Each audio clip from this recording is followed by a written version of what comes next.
കേരള കലാമണ്ഡലം കൂത്തമ്പലത്തിൽ മോഹിനിയാട്ടം അവതരിപ്പിക്കാൻ RLV രാമകൃഷ്ണന് ക്ഷണം. SFI college യൂണിയനാണ് പരിപാടിയുടെ സംഘാടകർ. കലാമണ്ഡലത്തിൽ നൃത്തം അവതരിപ്പിക്കുക എന്നത് തന്റെ സ്വപ്ന സാക്ഷാത്കാരമെന്ന് ക്ഷണം സ്വീകരിച്ചുകൊണ്ട് RLV രാമകൃഷ്ണൻ പറഞ്ഞു.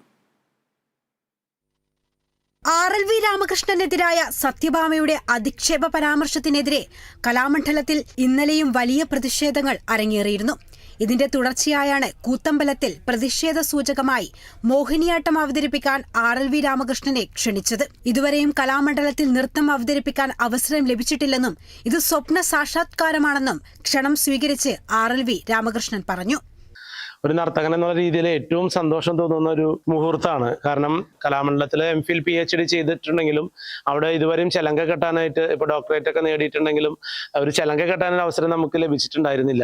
ഈ ഒരു സാഹചര്യത്തിൽ നമ്മുടെ മനസ്സൊക്കെ തളർന്നിരിക്കുന്ന ഘട്ടത്തിൽ കലാമണ്ഡലത്തിലെ വിദ്യാർത്ഥി യൂണിയൻ ഏർപ്പാടാക്കിയിട്ടുള്ള ഒരു വേദി അത് വലിയൊരു ചവിട്ടുപടിയായിട്ട് ഞാൻ കാണുകയാണ്. തീർച്ചയായിട്ടും ഏറെ ആദരവോടെ കാണുന്ന പുണ്യഭൂമിയിൽ നൃത്തം ചെയ്യുക എന്നുള്ളത് ആ സങ്കല്പം അതും ആ മോഹം കൂടി പൂവണിയാണ്. ഇന്ന് വൈകുന്നേരം 5 മണിക്കായിരുന്നു പരിപാടി നിശ്ചയിച്ചിരുന്നത്. എന്നാൽ ചില സാങ്കേതിക കാരണങ്ങളാൽ ചൊവ്വാഴ്ച വൈകിട്ട് 5-നാണ് പരിപാടി അവതരിപ്പിക്കുക. Kerala vision news, Thrissur.